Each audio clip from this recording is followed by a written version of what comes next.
Assalamu alaikum everyone. Welcome to another episode of Insaaf ki Baat, and I'm your host Komal Dilshad. Today we have with us Miss Aisha Khan, who is the Executive Director of Civil Coalition for Climate Change in Pakistan. You're also the CEO of Mountain and Glacier Organization. Thank you so much, Aisha, for joining us and taking out the time. Let me start off with a question of how did you get involved in environmental protection? Where does the passion stem from? How has your journey been? I think our viewers would be interested to know how did you end up working on environmental protection? Thanks, Komal. Thanks for having me.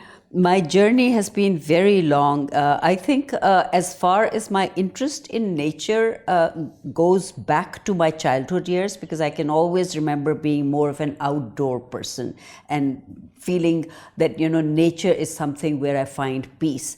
But in terms of doing work for environment, I think my journey began almost 23 years ago. And it started with my desire for going to the base camp of K2. I've been trekking in all the mountain regions of Pakistan, and I finally decided about time I go and discover our north. And that journey actually was transformative for me, because what I saw there was pure wilderness, nature in its most elemental form. But at the same time, I saw extreme degradation, because this is a route which about 3,000 to 4,000 people use every year between May and August. And during that time, we have trekking groups, we have people who go there for recreation, we have hikers, we have serious mountain climbers. Almost everybody who wants to complete the 14 peaks goes there, and K2 being the second highest is a prize summit. So what I saw left me very disturbed, and I thought, okay, let me just go in. I hadn't got my organization going by then. I thought, let me go as a private individual and bring back all the trash that is left at the end of the year. So I went in, end of the season in August, and I spent 2 weeks on the glaciers, and I picked up, tons and tons of degradable, non-degradable trash, and I brought it back. But then I thought next year, let me do something more concrete, because the 50th anniversary of K2 was coming up in 2004. So 2003, I said, let me try and see if I can work with the communities and I can mobilize them to set up proper campsites, which would actually link economy with ecology. If you train the communities and you create their stewardship for protection and it gives them some revenue in return, then you get a better buy-in from them. So that's what I set out to do. And we set up, 3 or 4 camps along the route. And that is how my journey began, because during this time, I ended up living with the village communities for long periods, for 2 to 3 weeks at a time. And that is when I realized that when we go in as outsiders and we talk to them about environmental conservation, and we talk to them about not degrading the local environment, we have no understanding of their hardships. We have no understanding of the day-to-day challenges that they face. And when I lived there, in a tent with that community, I was not bathing. So all my lectures about hygiene, sanitation went flying out of the window. So I realized that all these things are not really workable unless you provide the alternatives to community. And that is how my engagement started with community work. So I started then working simultaneously to protect the environment, but through the communities, which meant that I was delivering need-based, demand-based products to the community. And once they have clean drinking water, once they have irrigation water supply schemes, once they have, better sources of energy, then they don't degrade the natural environment. So instead of my going and, doing this work, my idea was to empower the communities to look after their own environment. So that is, When you talk about the nexus of economy, ecology, and then community needs when it comes to climate change, I think there is no way that you cannot mention the COP27 or the Paris Agreement or these conferences that have been happening by the United Nations. So I think the first question that I would ask you is, are you a fan of the annual climate change conference? Do you think that is going to be effective in leading to community-based solutions to ensure that the ecology of Mother Nature is conserved? I wouldn't, frame the question as my being a fan of these negotiations or these climate summits. I think climate change is a global problem. Right. So we cannot solve it without a multilateral agreement. And for a multilateral agreement, you have to have a convening point where all countries that have signed the Paris Agreement, 196 countries, have to agree on the way forward. So I think if I look at my experience of attending these COPs, I've been attending them from 2014 onwards. And it has been a learning graph for me, because you understand how things work at the community level, and then you go and see how things pan out at the global level in negotiations. And you have to find solutions that work for both. They have to work for the global climate regime, and they have to work at the national level and within the national level for the different communities in the ways that they are affected. So yes, I think that, it may be a long drawn out process. It's been going on for the last 27 years, and we still haven't reached a solution that tells us that, by 2030 we will have the climate problem sorted out. But without it, maybe we would have been in a much worse place right now than with it. The Paris Agreement in particular sort of mandates financial, technical, and then capacity building support for countries, and especially for developing countries. And I think with Pakistan being at the forefront of one of the most adversely affected countries by climate change, and then there being conversation around, establishing funds for loss and damages, and then Pakistan requesting reparations during the recent COP27. How do you see this panning out? How do you see this holding out? Do you think that, and we know that there are countries that have pledged funds to the cause, but do you think we'll see mobilization of funds anytime soon? And then I think my next question to that would be, do you also think that the Pakistani government has the capacity to then first secure those funds and then mobilize them in an effective and transparent manner?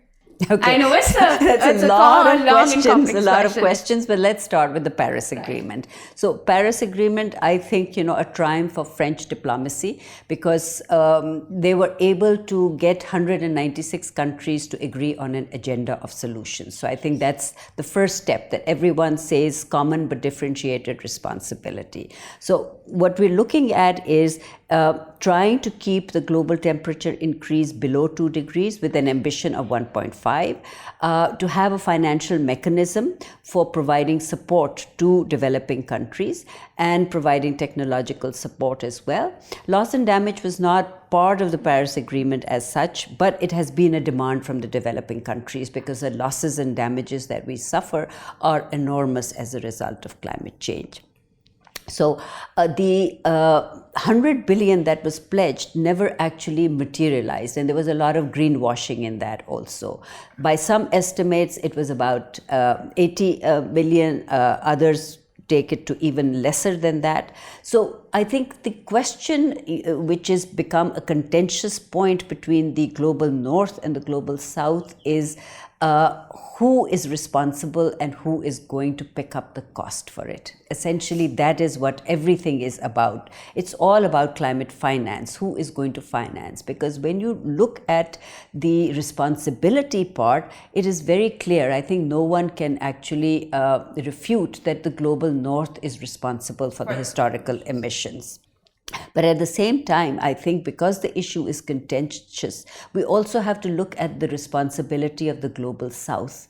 And if we look at Pakistan, we see that there are a lot of existing vulnerabilities in our systems. There are failures of governance, there's institutional weakness, there are questions of capacity, there's poor human capital. All these things are exacerbated by climate change. When we have any kind of a disaster, the threat is multiplied because of the existing issues that we have. So we have to take responsibility for that and say that we also need to start doing things differently to strengthen resilience before a disaster hits us. And I would even go to the extent of saying that even if climate change was not happening, if Pakistan were to continue the way it has continued in the last 75 years, our performance indicators are bad on every count, and they're not because of climate change. So we need to look inward and see what is it that we need to do to make ourselves a stronger, more vibrant economy in the world today. When you come to loss and damage, I think essentially I come back to the issue of attribution. Who has caused it? Who should pay for it? So I think this year, finally, after long years, decades of conversation on this issue, it was a very good first step for COP27 to agree to establish a separate funding facility, because before, the position taken by the Global North was that the money going from the adaptation fund would be counted towards loss and damage. But countries like us and many other voices who are suffering these consequences were saying that we need a separate funding facility. So that has been agreed upon, which is a very good step. There's also a transition committee that has been set up. So there are going to be 24 members in that committee, 10 from the developed countries and 14 from the developing, and Pakistan is going to be one of the members. And this transition committee is actually going to decide on the modalities. So there is also another, the synthesis report, AR6, everybody's talking about, but there's another synthesis report that has come out on loss and damage as well. So this is a categorization of the different types of responses that can be addressed through this fund. For example, pre-post disaster issues, short-term, medium, long-term, and also the financial instruments. Will it be loans, grants, what type of debt instruments, soft loans, market rate loans, equity, bonds. So all these things are going to be discussed, and then the main issue will be how much money will be pledged to this pot.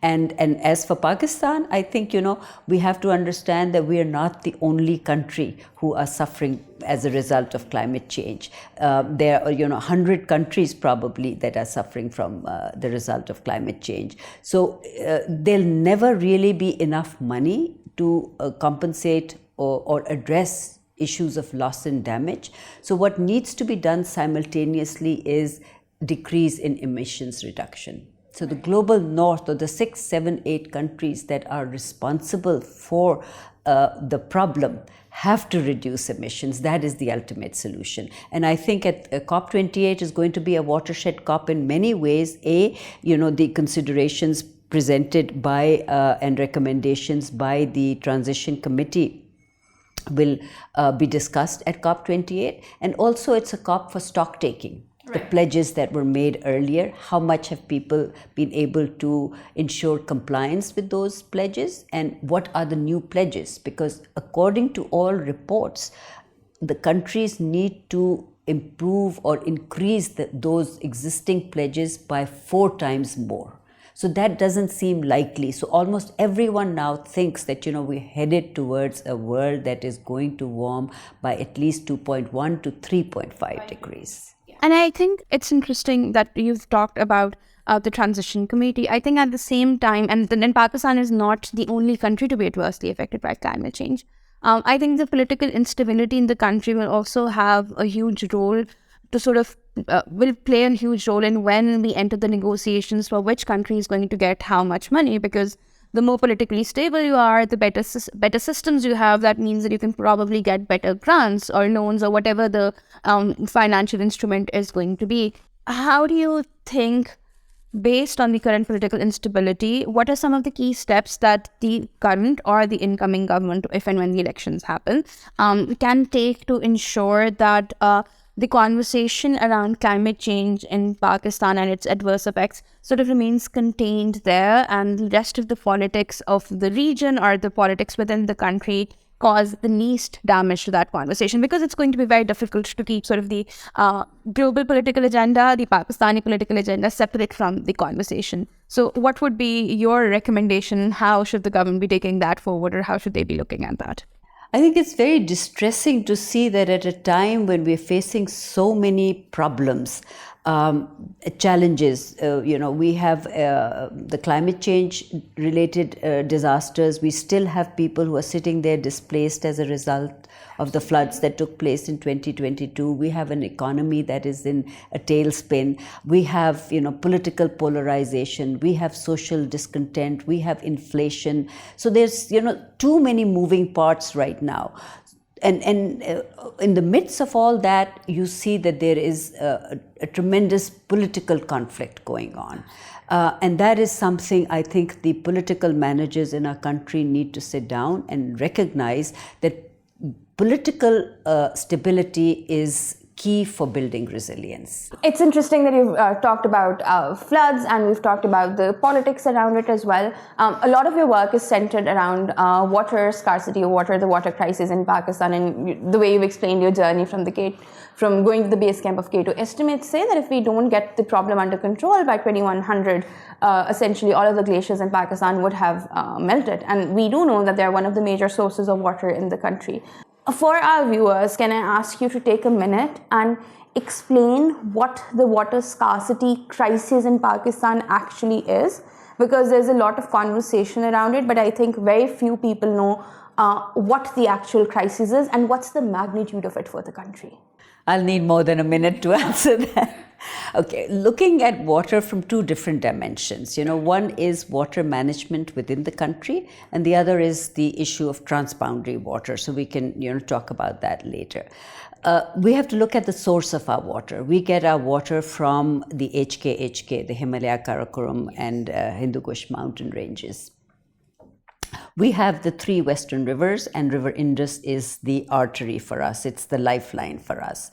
I think very few people actually know that the Indus gets 40% of its water from snow and glacial melt. That means Indus will get affected more from climate change as opposed to the Brahmaputra or the Ganga River that get more of their water from monsoon rains. So as the climate changes and the snow patterns change as well, there'll be accelerated melting. So what we're looking at is increased flows of water in the next, let's say, 20 years, and then scarcity of water. Then I come to how are we managing water within Pakistan. Right now, actually, we don't have a scarcity of water, we have mismanagement of water. If you look at the per capita, it was 5,000 cubic meters in 1947, and it's come down to 8,000 cubic meters or 8,050 now.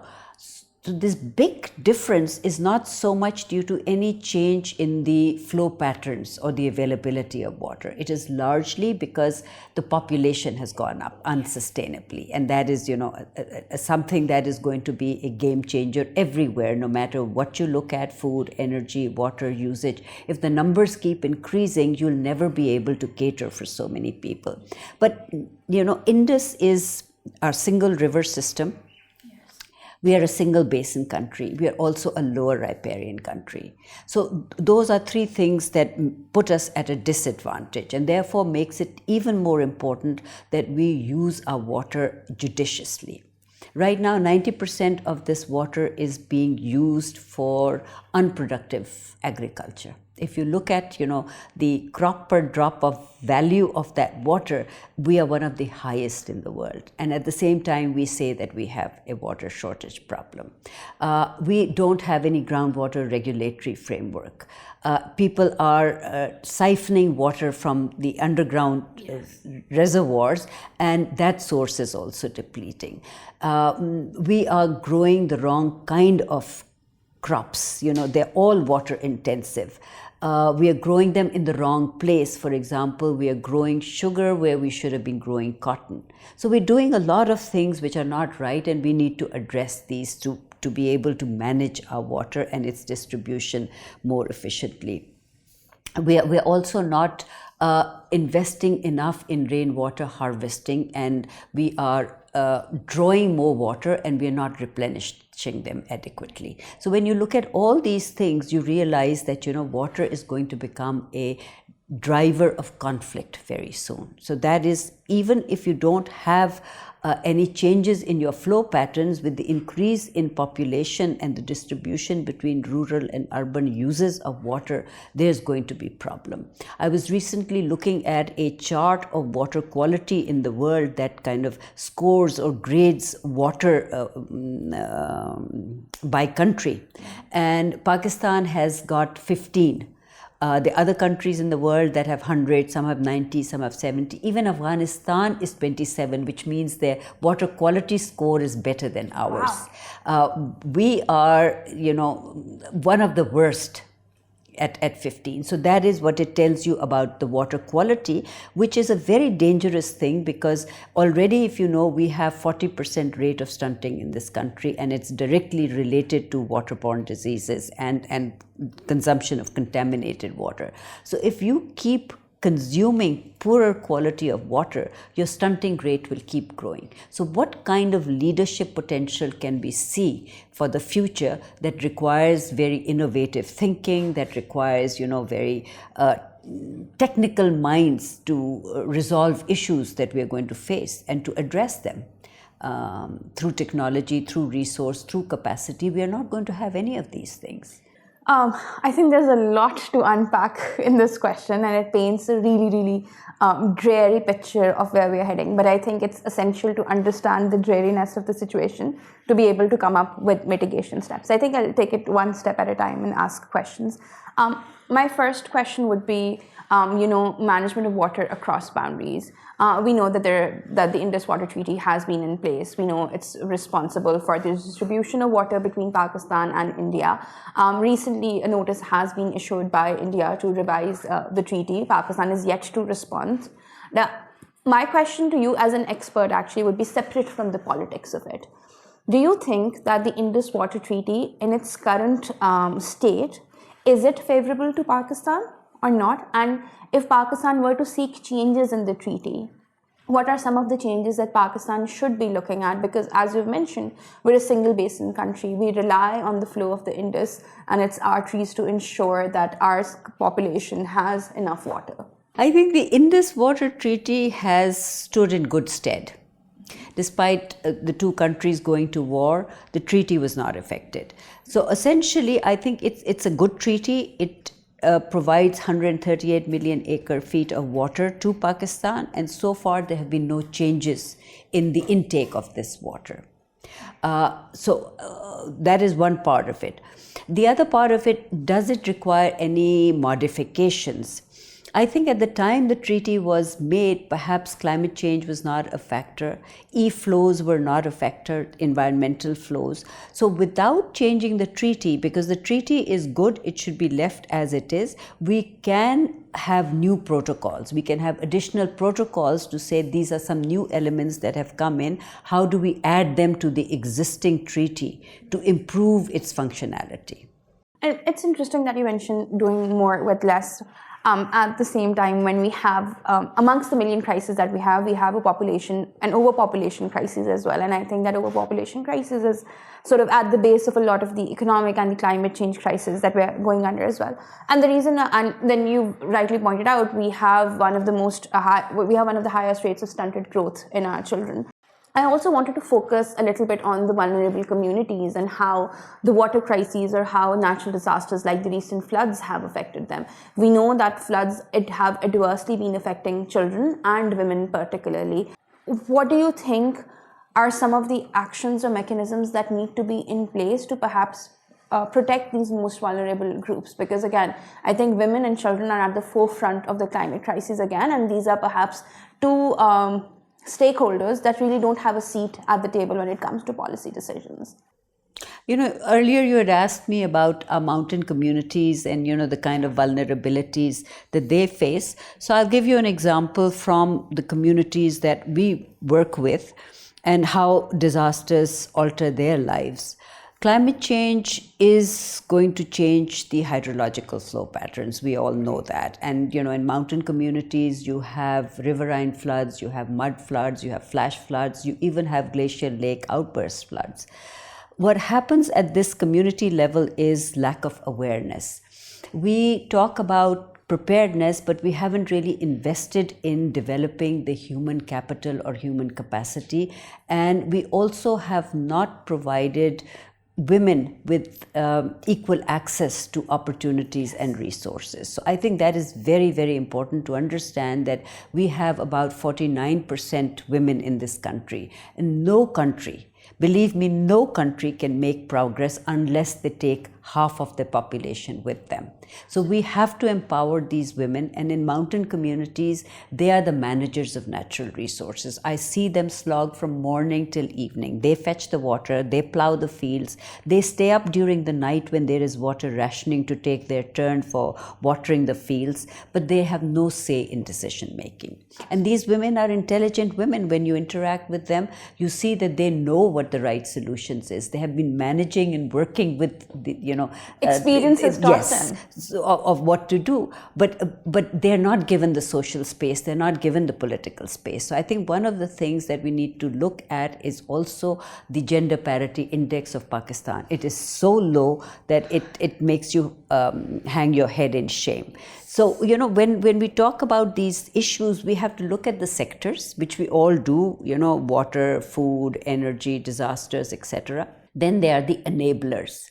How are we going to fix? Through what means are we going to fix or address these problems? So, the number one, and you referred to that, is governance. We have to improve our governance structures. We have to make them more transparent. We have to make them more accountable. We have to make them more people-oriented. We have to make policies that are place-based and, people-centered. Then we have to invest in our human capital. We have to empower women, and we have to control our population growth rate. So these are, the enablers. And then we have to look at ourselves as part of One South Asia and decide how do we manage to live in the region and have functional relationships where in some cases it may require that you decouple politics from other conversations. But which are the conversations which are important for us? Which are the issues which will have a bad effect on us or a negative impact on us? And then, plot a trajectory for ourselves, like what kind of a future do we want for Pakistan? What is the direction that we want to give this country? And earlier also, I think going back to that question about, the responsibility of politicians, I think all governments, no matter to which political party they belong, they should have a common agenda on climate change. This is not something that can change or should change with every government that comes into power. We cannot politicize climate change. You cannot fiddle around with this. So we have to have something on which they should all sit together and they say, no matter who is in government, we will pursue this policy. So it's interesting that you mentioned politics and then at the same time mobilizing different communities, different segments of our community. One of the Pakistani diaspora has been heavily politicized. But I think your recent take on this I found that very, very interesting, that you've mentioned how Pakistan should be engaging its diaspora to work on climate change. And I think that's a very fresh take rather than just having the diaspora involved in the politics, which is what our politicians have only been talking about. I just wanted to take this opportunity and ask you, what engaging the diaspora in climate action actually look like? How do you see it translate into action? I think, essentially what I wanted to say in that piece that I wrote was that diaspora should look at the interest of the country. It should not look at the political representation or who is in charge of government. They should look at the long-term interest of the country, and they should make investments which help to strengthen the country economically or in terms of climate change through, resilience. And our embassies can play a very important role in engaging with this diaspora and getting them to be interested in Pakistan. Because if they become fractured like the political parties along political lines, then they will not be able to do something for the country. In other countries of the world, you see that diaspora is invested in their country. Yes. And that is, the fresh take that we need to get a buy-in for. That, this is not about A or B political parties. This is about Pakistan, the country. It has to survive. And if it has to survive, what is it that you can do? And the diaspora doesn't have to give its money to the government. It can put a fund together. It can come to the country if it wants to invest in education, in health, in climate change, in any kind of project. It can do that itself, and it will see the results, and that will give empowerment to the local people also, because when you alleviate poverty, you're actually empowering people. Because my take on vulnerability is also a little bit different. I think the iteration for it cannot be limited to just counting economic losses. You have to have a deeper understanding of vulnerability to see how does it feel when you deprive someone of their self-respect, of their dignity, when you rob an entire generation of its fair future, when you condemn someone to a poverty trap that it has an effect on intergenerational poverty that has to live with the legacy of climate change, and take loss as an inheritance. What does that feel like? So that is the injustice in this whole equation that needs to be addressed. I think I absolutely agree, and I think once again it's a dreary picture of how our next generation is going to live with the legacy of the cost that they are going to pay for the climate crisis in Pakistan. I think that's something that none of our governments so far have actually realized and are looking at. And with the country having so much population, such a young population, this is going to become a major crisis of the future. I think in terms of perhaps a couple of our concluding questions, one question that I would like to ask you is that you've mentioned energy, you've mentioned agriculture as well, that how policies need to be regulated around renewable energy, how policies need to be regulated around better management of agriculture. What are your views on transportation and then industrial processes as well? Because I know that there are 5 areas that have been determined under the nationally determined contributors, which are the top 5 contributors to the environmental crises in Pakistan, and I'm assuming the adaptation plan that's going to come into place is going to take its core from these 5 areas that have been identified. So we can talk a little bit about transportation and industrial processes, I think, A. And I think my question as a follow-up, another question would be, are there any climate change initiatives within the country that have taken place over the last decade or so, which you think have actually been able to deliver results, or which people who are working on climate change can actually learn from and study to understand how a good policy or how a good plan project can be developed? So I know, once again, a going detailed back, question. Where you ended, I think we have a lot of good policies and plans. Our problem is enforcement. Mm-hmm. We've had the climate change policy from 2012. It has been updated in 2021.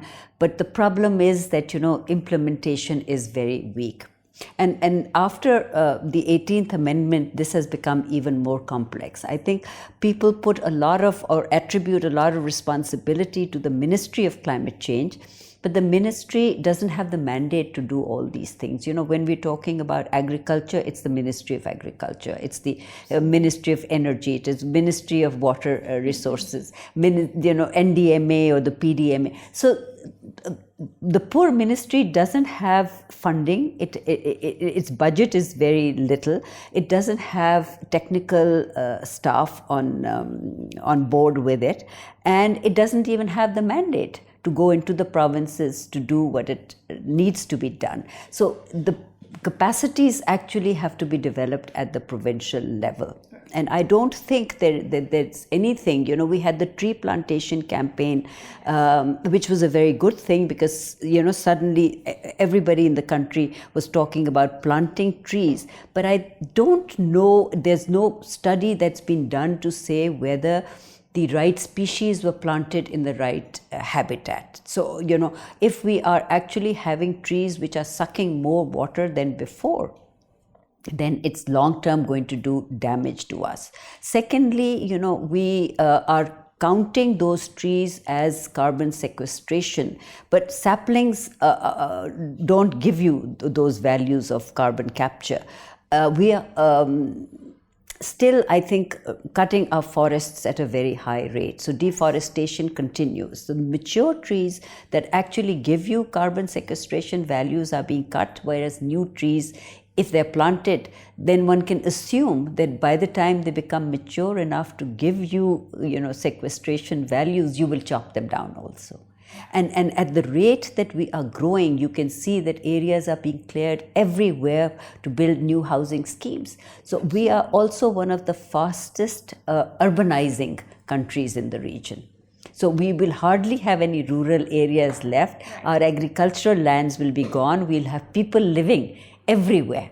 And how we will manage is beyond my comprehension. So I was going to ask you about, again, I think we've touched on agriculture and economy. I also wanted to talk a little bit about transportation as well, industry, because you've yes. mentioned how urbanization is one of the biggest contributors, and then rapid urbanization, and then lack of governance, lack of public transport means more cars, more emissions. Yeah, and that is something that is part of the energy sector's portfolio.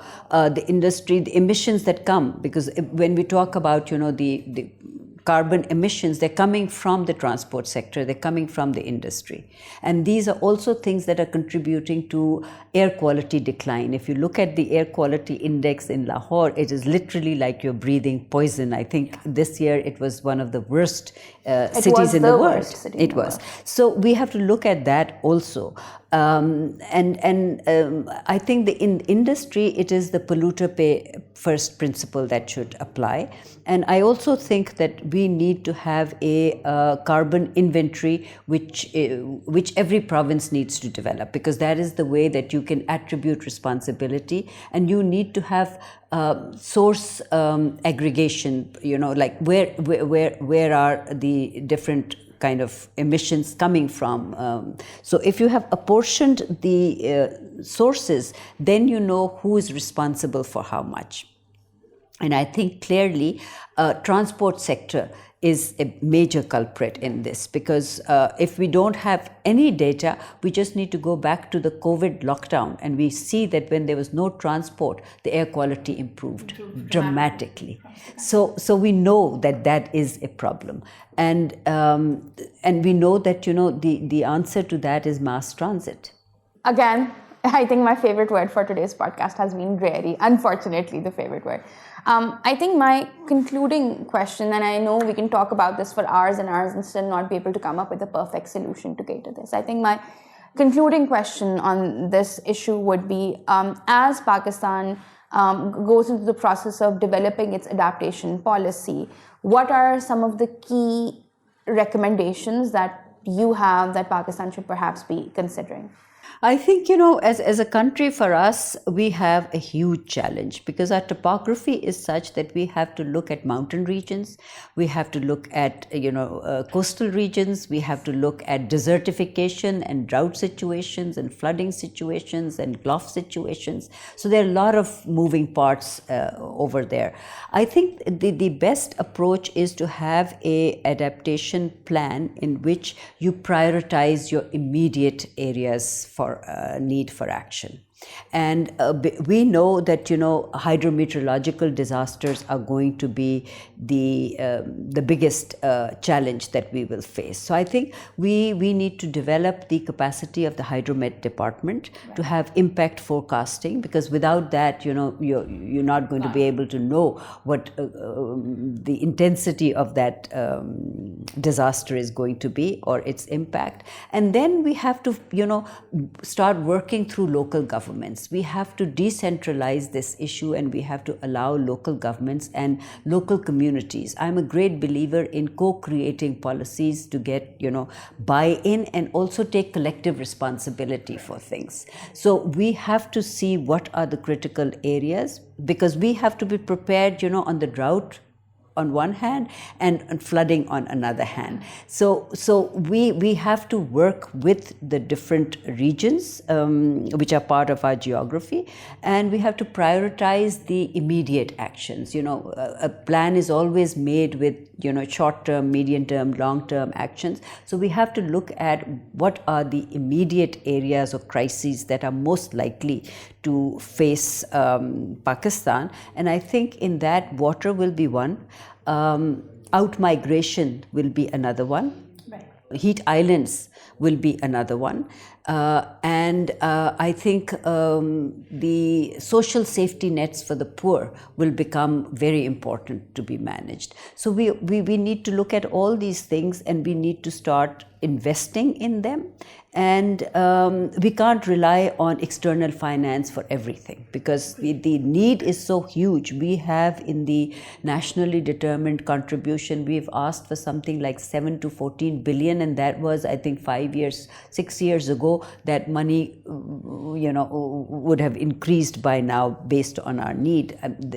The recent flood is 30 billion, so where is all this money going to come from? So I think we have to generate. The international pledge stands at 100 billion right now. So. Yes, and you also have to recognize that we are not the only country. Absolutely. And we also have to see that the global north is also suffering impacts of climate change. You must have seen, in the US, the latest hurricanes, tornadoes, and the devastation, the forest fires. So they will need money for their own adaptation as well, along with mitigation and shifting to renewables.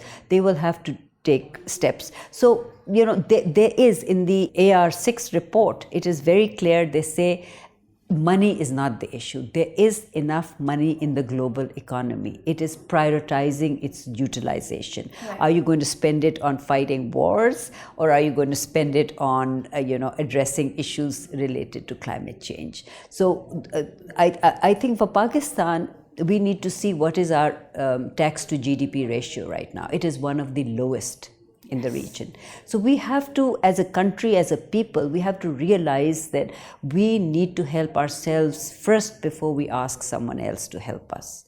And if we are seen to be doing as much as is within our capacity, others will be more willing to come forward. But right now, what they see is the elite in this country living a very lavish life, and the political discourse not paying attention to issues of governance, and the entire focus is just give us the money. Yes. So if you asked that question in the beginning, even if you have the money, maybe you won't even know how to spend it. Because or what to do with it. So you have to invest in your enablers to build those capacities within the country, focus on the right education, give more emphasis on science, on cognitive thinking, on technical studies, so that you create a new generation that is more rational in its thinking.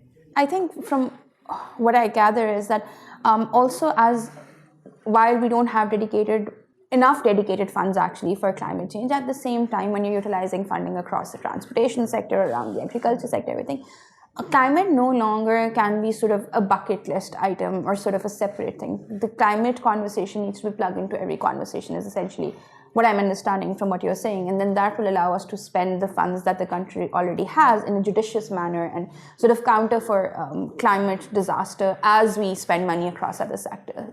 I think this sort of brings us to the end of our conversation, but I'm sure that we would love to continue this conversation, perhaps dig deeper into some of these issues. But thank you so very much for joining us today. The conversation today has been very enlightening for me as well. I think at the same time, it must have been very enlightening for our viewers as well, and would have helped everyone understand what the climate crisis actually looks like in Pakistan when you take away the politics from it and try and understand the problem at its core.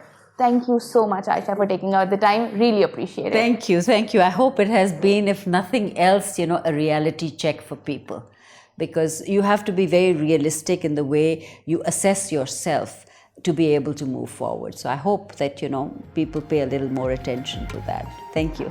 Thank you so much.